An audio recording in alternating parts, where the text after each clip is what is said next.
Hi, my name's Brian Johnson of AC/DC. And tonight's program is about one of rock music's most iconic figures, my predecessor in the band, the late, great Bon Scott. There's a lot being written about the colourful life and the tragic death of Bon.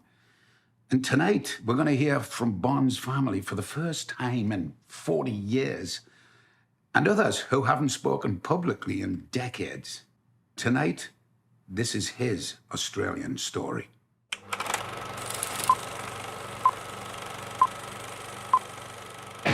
Mark it. 32-1. Hello, this is Bon from AC/DC. And although we're overseas at the moment, dining with the Queen, of course, we haven't forgotten about you. Well, you're having trouble with your high school head. He was the best rock and roll singer I've ever seen. You want to graduate, but not this bad. To this day, I don't think there's a rock and roll singer in the world that can hold their own against him. Pick up the phone, I'm all alone. Bon was part poet, part pirate, part street fighter. He used to always say to me, I'm not here for a long time, I'm here for a good time. Baby, I said, Ron, you're going to fucking kill yourself. You're fucking going mad, you know? Do something about it. He wanted to go home. He wanted to be with his family. Unfortunately, he went for the bottle instead.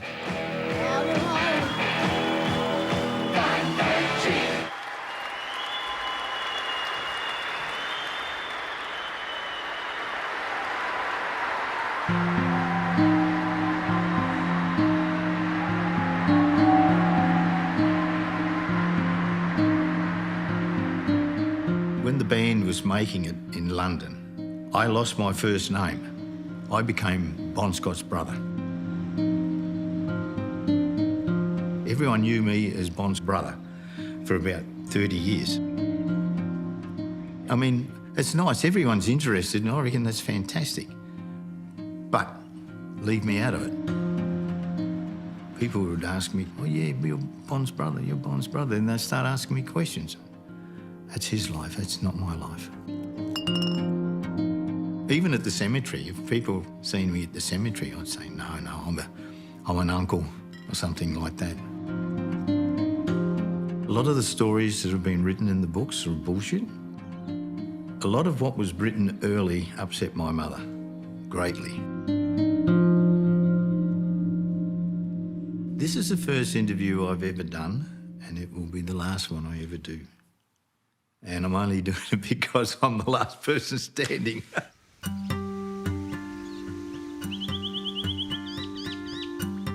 The Scott family had a bakery in Kirriemuir in Scotland.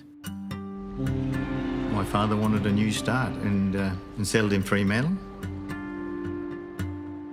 Ron was about 5.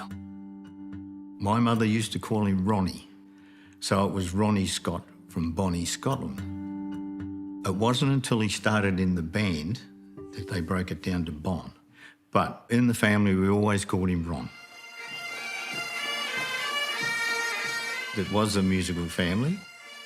The father was always in the pipe bands. Ron got involved.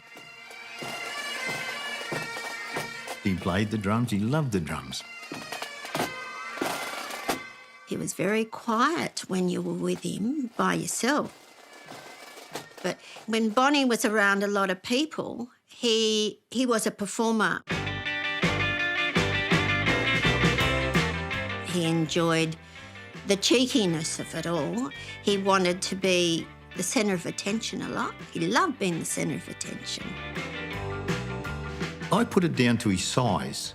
Because he was only 5 foot tall at the time, you could not dare Ron to do anything because he would do it. He would take the challenge up. And I think that was because he was trying to prove himself, yeah.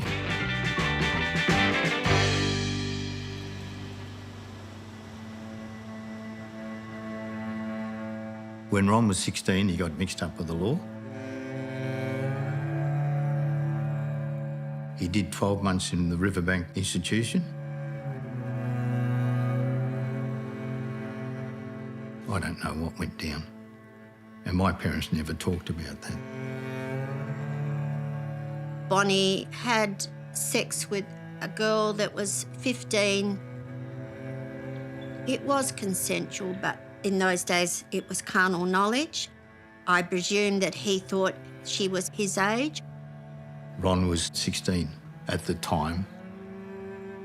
Bonnie never spoke about it. Bonnie was embarrassed. Bonnie was very embarrassed. And the fact that his grandmother died while he was in detention. He knew he let his parents down. But Ron's time in there, the 12 months, is probably the best 12 months he's ever spent. It not only taught him a little bit of responsibility and everything else and settled him down, but while he was in there, the other people in there were playing guitars, so they formed a band. And when he came out, he had a direction.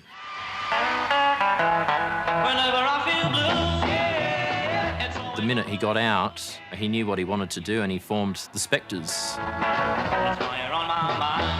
They would do covers of all their favourites like Chuck Berry. He was playing drums. But he also loved the spotlight of being a singer, so he was a little bit torn between drumming and singing. I was in a band. We were opposition bands in a very small club scene. I suggested to Bon that we join ranks and form one band and have 2 lead singers. Then we formed a band called the Valentines. Bonnie was down the back singing some harmonies and hardly noticeable, really, in the Valentines. But he was definitely, on the live gigs, he was the star of the show. And Vince knew it too.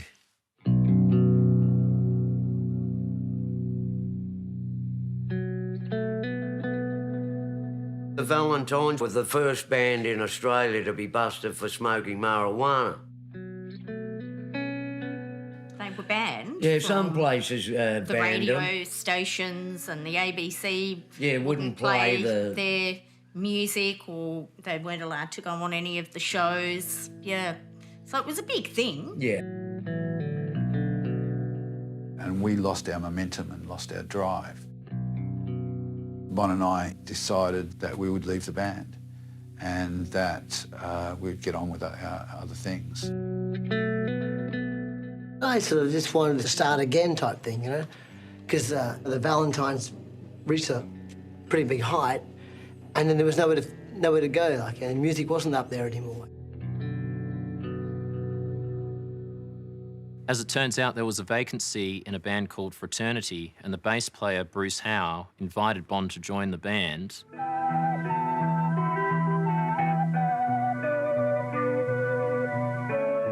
Fraternity were a band that took themselves very seriously. They were writing their own music, and they had huge musical ambitions.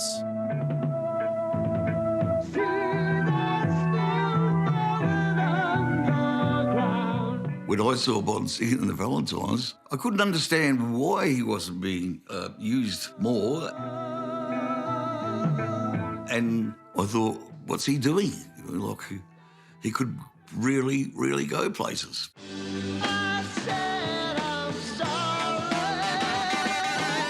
He seemed to be much happier in his new role, where he was the man. There is no question that Bon wanted to be a rock star and go as far as he could possibly go. He lived for it. He lived for it.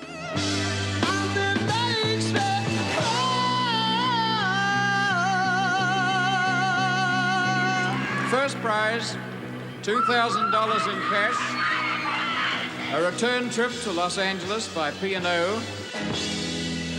From Adelaide, Fraternity.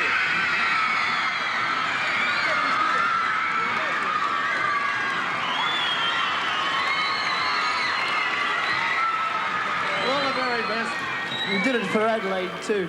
We really did it for you. Thank you. The band was really interested in going to America, but Bon's past had caught up with him, And now his misdemeanours and his marijuana possession from the Valentines prevented him from getting a green card. So it was decided that the band would go to England.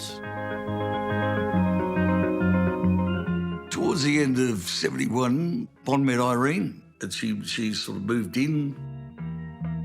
The management decided that only wives would get a free trip to England, girlfriends had to pay. 4 months later, they were married. The band and their entourage ended up moving to England. There was 17 people, including the roadies, and they were hoping that they would be the next big thing in England. London was a disaster, I think, for the band. They found it very hard to get work. It felt very quickly to me, it felt like we were the wrong band at the wrong time. We went to England and we got a house, like 20 people in one house, a 3-bedroom house, and we played gigs that cost us twice as much money to play as it did to get paid for them, you know. It wasn't a waste of time because I learned so much there, you know, but it was a, you know, bashing your head against a brick wall type thing. Bon's performance style at that time was, well, basically was, there was no style. He would just stand there and sometimes with his head down. He stuck to the microphone stand like a security blanket, and he didn't use the stage. And I'd say, you know, you got to reach the audience at the back of the room rather than sort of just the people that are down the front. And we'd talk about how to use television, you know, look down, straight down the barrel, follow the camera. Bon was like a sponge, and he was learning and taking and grabbing, you know, bits to make his craft better. And fraternity was where Bon learnt to sing, was where Bon learnt to be a front man. I think it was a really great place for him to launch out of.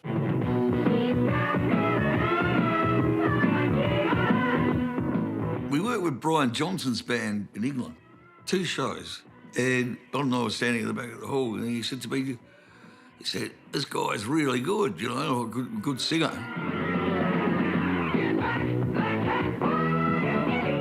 Bon and Brian sort of like struck up a little bit of a friendship over the 2 days.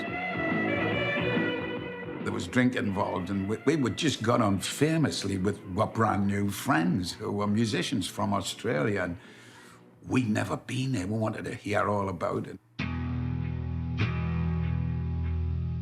But after a couple of years of struggle, fraternity had to admit defeat in England, and they came back to Australia and they basically fell apart. And that put a strain on all their relationships. Bon and Irene basically had separated. He's not in a band for the first time in 10 years. He had to get a day job at the Wallaroo fertiliser plant on the Port Adelaide docks, and he thought his dreams were over. If we didn't work for a week or so, you know, that's it. He would go nuts. It was a pattern. He was really, really steady until he got bored and he wasn't working. That's when he would start doing wild things, you know. There was no future, there was only now, and he would take risks on his motorbike. He didn't give a bugger whether he lived or died the next day. There was a pattern with Ron. Yeah. He did get bored very quickly. He never worried about tomorrow. Tomorrow's another day. Bon's life was about fun.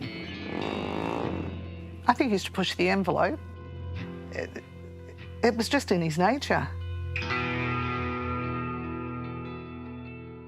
My mother always told him off, "You're drinking so much." And that was from 16, 17.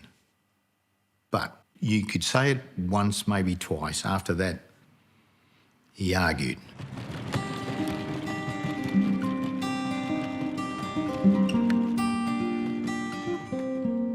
Bon was a wonderful bloke, you know. I loved him heaps.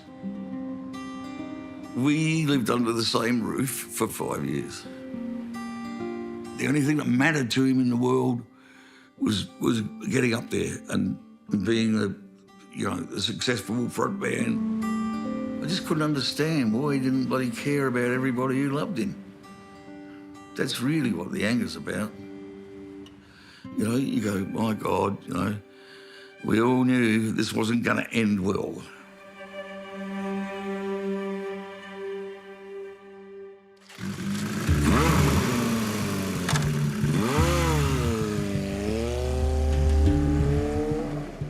Things took a turn for the worse when Bon had an argument. Bon was upset, he had a bit to drink, and against all advice, he roared off on his motorbike into the night.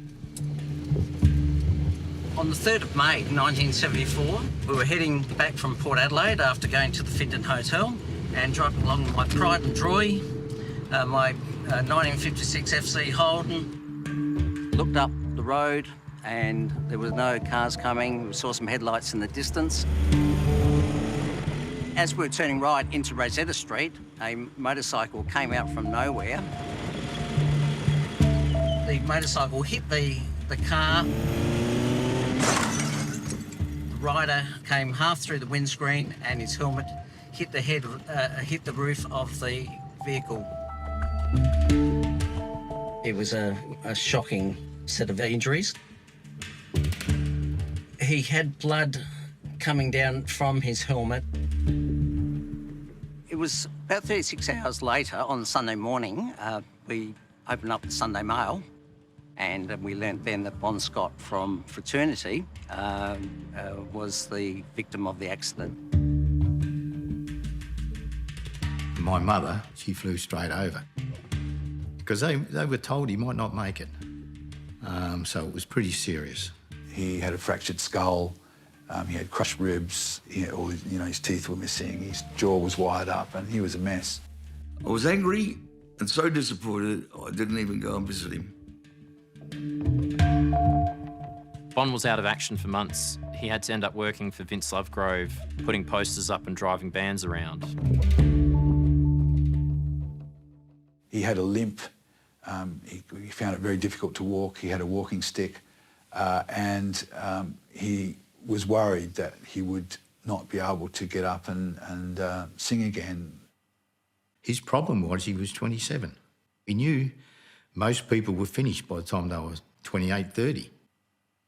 I think he thought his time was coming to an end. He had to do it quick, and he had nowhere to go at that time.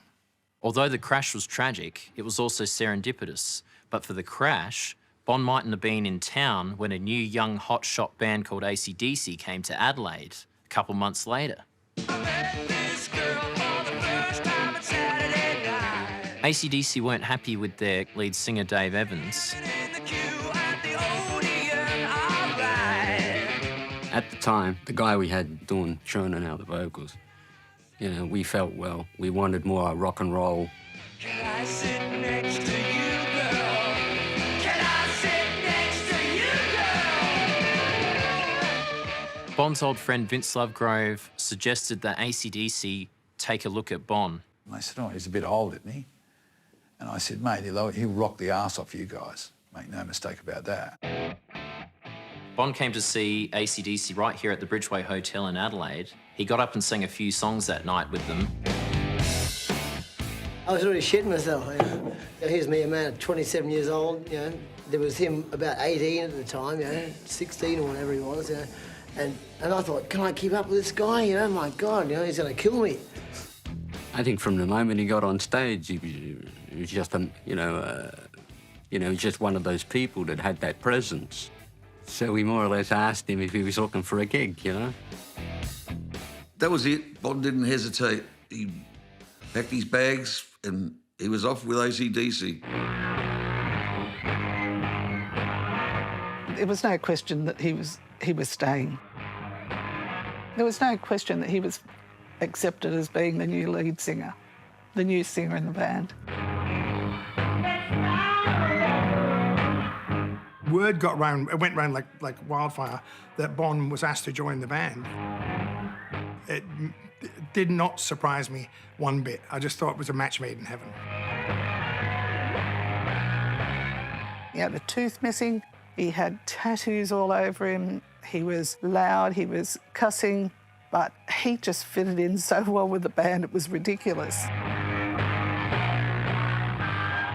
Bon was totally more extroverted.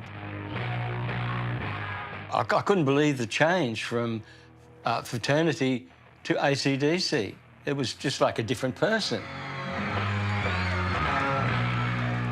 It was just a photographer's dream, really, to photograph Bon. He was very excited, like a kid in a candy shop. He was, you know, his dream was actually coming true. This was the real deal. I remember sitting in the studio watching them record, and it was just, they were just on. They were fucking on. And it was, you know, it was frightening to watch. Wasn't just sitting in a chair like I'm sitting in, playing some guitar. They were just absolutely as if they had 10,000 people watching it, just going for it. I had goosebumps right through me. All the while, Bon had his notebook of phrases and lyrics, and it was lightheartedly called toilet poetry. Lines he thought were appealing, potential lyrics. You got to keep your eyes and ears open for lines and words and all, you know, and ideas and just pictures, you know, and sort of. And kangaroos. Kangaroos, yeah, and you're right around it, you know. They were definitely ribald. I mean, just about every song had something to do with sex, but very clever. When they came back in the late 70s, he was drinking more excessively then. It was a bit of a worry to see him going that way. He could drink like a fish, of course, but and when you look at where I came from, that's saying something, you know. Bon, you know, really, he head and shoulders above us. He never acknowledged that he had an alcohol problem.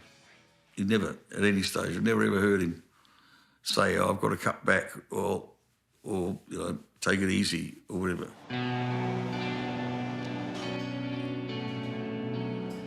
The last time I saw him was getting close towards the end of '79. He seemed to have changed. He wasn't bubbly and laughy. And, in fact, he didn't laugh very much at all that day. He bought a 40-ounce bottle of scotch. He started asking me questions about bloody love and having a kid and why did I put that in front of going for it, you know, like he did, you know. His holy grail had always been to get to the top in the rock and roll business, and maybe he'd come to the stage where he'd achieved his dream. You know, he'd found his holy grail. But the holy grail, I don't know, just might have just looked like an empty goblet. What was it all about? He said, I really am getting sick of this. You know, I'm sick of being on the road. All I want to do is go out into the country somewhere. I'd like to settle down and live an ordinary life like anyone else and just play guitar. Somewhere there, I believe there was a deep core of unhappiness. He was lonely. He was lonely for companionship. And I think he was now looking for someone to spend the rest of his life with. He was talking about wanting to return to Perth because that's where he felt the most comfortable, and buying a property here. He was looking in Spearwood, which was near his mum and dad. I think he was lonely. A lot of the guys in AC/DC, most of them were married then, and he wasn't. I think he was starting to feel it at the end. I think, yes.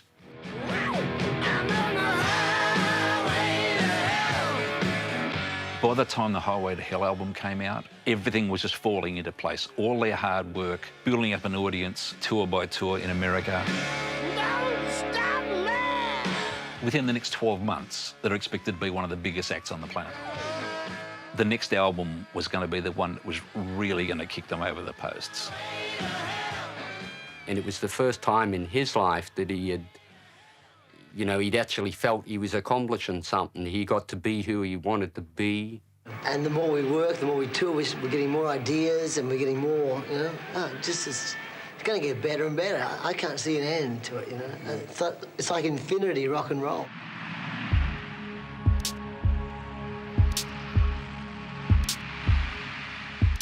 Over the years, there's been all sorts of theories and beliefs of what really happened to Bon.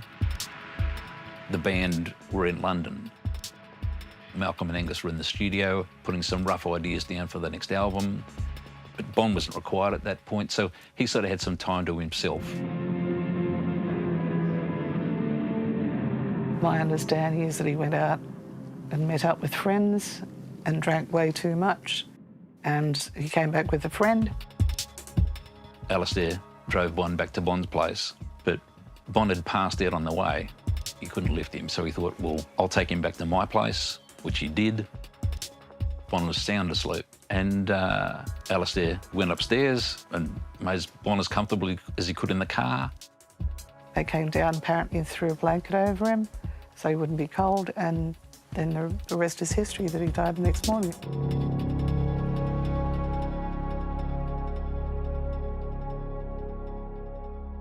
The coroner found that Bon had died of acute alcohol poisoning and death by misadventure.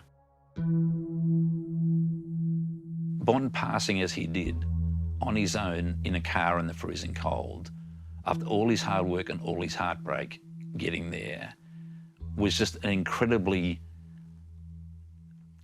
sad, lonely and unglamorous way to go out. It was just something that shouldn't have happened, and it did happen. Tragically happened. I hate to say this, but unfortunately when Ron died, and I heard the circumstances, I wasn't surprised. 33-1. That pattern of getting bored and restless. If he was only away from the studio for a few days in London, his boredom that he faced here, for him, that was excruciating. He drank far, far too much. I did wonder if he would push it too far one day, and sadly, he obviously did. I think Bruce pretty well got it right. I really do. Because boredom was a big thing. That was his biggest problem. I think when he got bored, he drank.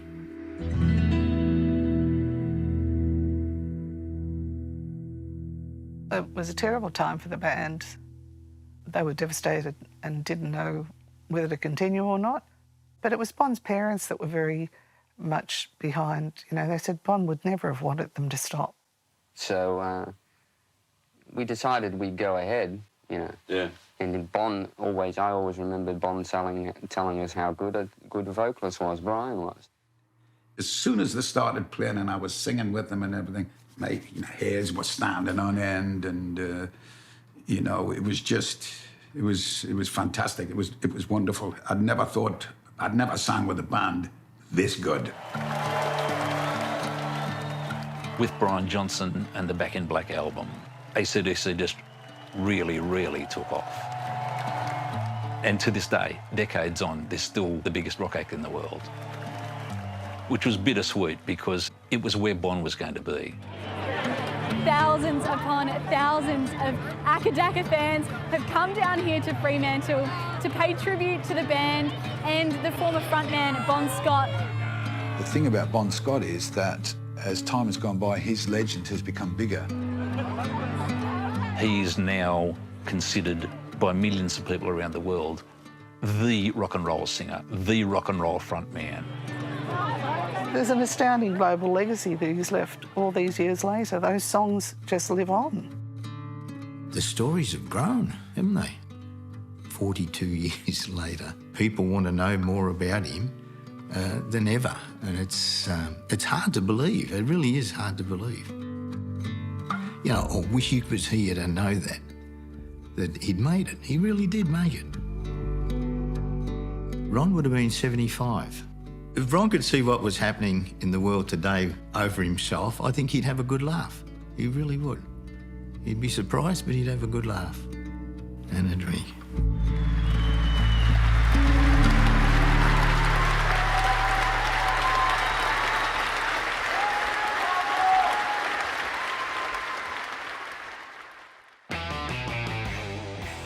certainly inspired me. I think that's what he was more than anything to me, an inspiration. Even when I hear him talking in old interviews, I still laugh. Even if I've seen it 20 times, I still laugh and chuckle along with him. And he was a special guy. He really was. I wish I had got to know him more, but I didn't. Yeah, that's life.